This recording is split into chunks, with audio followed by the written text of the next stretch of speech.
ಕಿತ್ತೂರು ಕರ್ನಾಟಕದ 4 ಜಿಲ್ಲೆಗಳ 13 ತಾಲೂಕುಗಳಿಗೆ ಮತ್ತು ಹುಬ್ಬಳ್ಳಿ ಧಾರವಾಡ ಅವಳಿನಗರಗಳಿಗೆ ನೀರು ಪೂರೈಸುವಂಥ ಒಂದು ಪ್ರತಿಷ್ಠಿತ ಯೋಜನೆಯಾದ ಕಳಸಾ ಬಂಡೂರಿ ತಿರುಗಿ ಯೋಜನೆ ಈಗ ಅನುಷ್ಠಾನಕ್ಕೆ ಕೊನೆ ಹಂತಕ್ಕೆ ಬಂದಿದೆ. ಯಾಕಂದ್ರೆ 40 ವರ್ಷಗಳಿಂದ ಹೋರಾಟ ಇದು. ಗೋವೆ ಮತ್ತು ಮಹಾರಾಷ್ಟ್ರದ ತಕರಾರುಗಳ ಮಧ್ಯೆ ಅನೇಕ ಸಲ ಹೋರಾಟ. ಅದು ಕೊನೆಗೆ 2010ರಲ್ಲಿ ನ್ಯಾಯಮೂರ್ತಿ ಪಾಂಚಾಲ್ ನೇತೃತ್ವದ ಒಂದು ಟ್ರಿಬ್ಯುನಲ್ ರಚನೆ ಆಯಿತು ಸುಪ್ರೀಂ ಕೋರ್ಟ್ದ ಆದೇಶದ ಮೇರೆಗೆ. ಅಲ್ಲಿಂದ ಇದು 2013ರಿಂದ ಇದು ಕಾರ್ಯಾರಂಭ ಮಾಡಿತು. ಯಾವುದು ಪಾಂಚಾಲ್ ಟ್ರಿಬ್ಯುನಲ್. ಅಲ್ಲಿಂದ 2018ರವರೆಗೆ ಎಲ್ಲ ವಿಷಯಗಳನ್ನ ಟ್ರಿಬ್ಯುನಲ್ ಚರ್ಚೆ ಮಾಡಿತು. ಅದು ಪರಿಸರ ಇರ್ಬೋದು, ವನ್ಯಜೀವಿ ಇರ್ಬೋದು, ಅರಣ್ಯ ವಿಷಯ ಇರ್ಬೋದು, ಎಲ್ಲ ಚರ್ಚೆ ಮಾಡಿ ಕೊನೆಗೆ ಒಂದು ಹಂತಕ್ಕೆ 2018 ಆಗಸ್ಟ್ 14ಕ್ಕೆ ಅದು ತನ್ನ ತೀರ್ಪು ನೀಡಿತು. ಆ ತೀರ್ಪು ನೀಡಿದ ನಂತರ ಕರ್ನಾಟಕ, ಗೋವಾ ಮತ್ತು ಮಹಾರಾಷ್ಟ್ರ 3 ರಾಜ್ಯಗಳು ಸುಪ್ರೀಂ ಕೋರ್ಟಿಗೆ ಹೋದವು ಹೆಚ್ಚಿನ ನೀರು ಕೇಳಿ. ಯಾಕಂದ್ರೆ ಅಲ್ಲಿ ಮಹದಾಯಿಯಲ್ಲಿ 188 TMC ನೀರು ಹರಿತಾ ಇದೆ ಮಳೆಗಾಲದಲ್ಲಿ.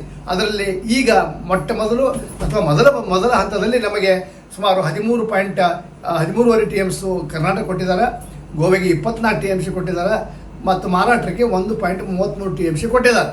ಅದಕ್ಕೆ ಹೆಚ್ಚಿನ, ಯಾಕಂದರೆ 188ರೊಳಗೆ ಬರೀ 45 TMC ಅಷ್ಟೇ ಹಂಚಿಕೆ ಆಗೈತಿ.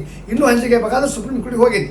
ಸುಪ್ರೀಂ ಕೋರ್ಟ್ನಾಗ 2018 ಡಿಸೆಂಬರ್ದಿಂದ ಇದು ಮೇಲ್ಮನವಿ ಚರ್ಚೆ ಆಗಿ ಕೊನೆಗೆ 2020 ಫೆಬ್ರವರಿ 20ಕ್ಕೆ ಆ ಗೆಜೆಟ್ ನೋಟಿಫಿಕೇಶನ್ ಸಲುವಾಗಿ ಸುಪ್ರೀಂ ಕೋರ್ಟು ಅವಕಾಶ ಮಾಡಿಕೊಡ್ತು. ಒಂದೇ ವಾರದಲ್ಲಿ 2020 ಫೆಬ್ರವರಿ 27ಕ್ಕೆ ಗೆಜೆಟ್ ನೋಟಿಫಿಕೇಶನ್ ಆಯಿತು. ಆವಾಗ ಸುಪ್ರೀಂ ಕೋರ್ಟ್ ಏನು ಹೇಳ್ತೆ ಅಂದ್ರೆ, ನೀವು ಟ್ರಿಬ್ಯುನಲ್ನಿಂದ ನಿಮಗೆ ಎಷ್ಟು ನೀರು ಅಲಾಟ್ ಆಗೈತಿ ಆ ನೀರನ್ನು ನೀವು ಬಳಸ್ಕೊಳ್ರಿ.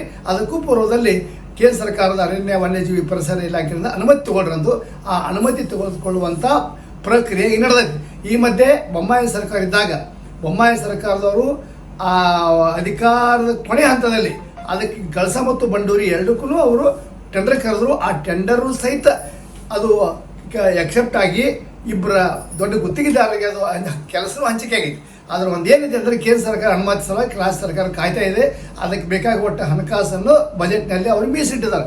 ಈ ಮಧ್ಯೆ ಏನಾಗಿದೆ ಅಂದರೆ, ಗೋವೆಯಲ್ಲಿರುವಂಥ ಪರಿಸರವಾದಿಗಳು ಇದನ್ನು ಅಡ್ಡಿ ಮಾಡೋ ಪ್ರಯತ್ನ ಮಾಡಿದರು. ಅವ್ರು ಅಡ್ಡಿ ಮಾಡೋದು ಎಲ್ಲ ಪ್ರಯತ್ನ ಮುಗಿದು, ಒಮ್ಮೆ ಹುಲಿ ಅಂದರು, ಒಮ್ಮೆ ಕಾಡು ಅಂದರು, ಮತ್ತೊಂದು ಅಂದರು, ಅವು ಯಾವ ಸ್ಟ್ಯಾಂಡ್ ಆಗಿಲ್ಲ. ಕೊನೆಗೆ ಅವ್ರು ಎಲ್ಲಿ ಬಂದಾರ ಅಂದ್ರೆ, ಪರಿಸರ ನೆಪದೊಳಗೆ ಇದನ್ನು ಅಡ್ಡಿಪಡಿಸ್ಬೇಕಂತ ಕೊನೆ ಪ್ರಯತ್ನ. ಗೋವೆಯಲ್ಲಿ ಚಾರುವಂಥ ಪರಿಸರ ಅಡಚಣೆ ಈಗ ಕರ್ನಾಟಕದ ಗಡಿ ಬಂದಿದ್ದದ್ದು. ಇದು ನಮ್ಮ ದುರಂತ. ಕನ್ನಡಿಗರನ್ನು ಎಬ್ಬಿಸಿ ಚಿತಾವಣೆ ಮಾಡಿ ಅದನ್ನು ಮಾಡುವಂಥ ಏನು ಪ್ರಯತ್ನ ಮಾಡ್ತಾರೆ, ಅದನ್ನು ನಾವು ತೀವ್ರವಾಗಿ ವಿರೋಧ ಮಾಡ್ತೇವೆ. ಯಾಕಂದ್ರೆ ಇದು ಬರೀ ಬೆಳಗಾವಿ, ಖಾನಾಪುರಕ್ಕೆ ಸಂಬಂಧಿಸಿದ್ದಲ್ಲ. 4 ಜಿಲ್ಲೆಗಳ 13 ತಾಲೂಕು ಮತ್ತು ಹುಬ್ಬಳ್ಳಿ ಧಾರವಾಡ ಅಲ್ಲಿ ಕುಡಿಯುವ ನೀರಿನ ಯೋಜನೆ ಬಗ್ಗೆ ನಾವು ವಿಚಾರ ಮಾಡಬೇಕು. ನೀವೇನಾದರೂ ಕಾನೂನಿನ ಬಲ ನಿಮಗಿದ್ರೆ ನಿಮ್ಮ ಪರಿಸರವಾದಿಗಳಲ್ಲಿ ನೀವು ಸುಪ್ರೀಂ ಕೋರ್ಟಿಗೆ ಹೋಗ್ರಿ. ಅದು ಬೀದಿಯಲ್ಲಿ ಎಲ್ಲರನ್ನು ಕರ್ಕೊಂಡು ನೀವು ಬೇರೆ ಬೇರೆ ನೆಪದೊಳಗೆ ಜನರನ್ನು ಸೇರಿಸಿ, ಸ್ವಾಮಿಗಳನ್ನು ಸೇರಿಸಿ ನೀವು ವಿರೋಧ ಮಾಡೋದೈತಲ್ಲ, ಇದು ಸರ್ವತಾ ಸರಿಯಲ್ಲ. ಆದ್ದರಿಂದ ನಾವು ಮಾತು ಹೇಳ್ತೇನೆ, ಪರಿಸರವಾದಿಗಳಿಗೆ ಒಂದು ಕಿವಿ ಮಾತು ಹೇಳ್ತಾನೆ, ಅದು ಕಟ್ಟಿದ ಬುತ್ತಿ ಕಲಿಸಿದ ಮಾತು ಬಳಸುವುದಲ್ಲ. ಎಲ್ಲಿ ಸತ್ಯ ಇದೆ, ಎಲ್ಲಿ ನ್ಯಾಯ ಇದೆ, ಆ ಚಳವಳಿ ದೀರ್ಘಾವಧಿ ನಡೀತದೆ. ಆದರೆ ನೀವೇನಾದರೂ ಬೇರೆ ನೆಪದಾಗಳು ಯಾರನ್ನು ಕಳ್ಕೊಂಡು ಚಳವಳಿ ಮಾಡೋದಿದ್ರೆ ಅದು ಸರ್ವತಾ ಸರಿಯಲ್ಲ.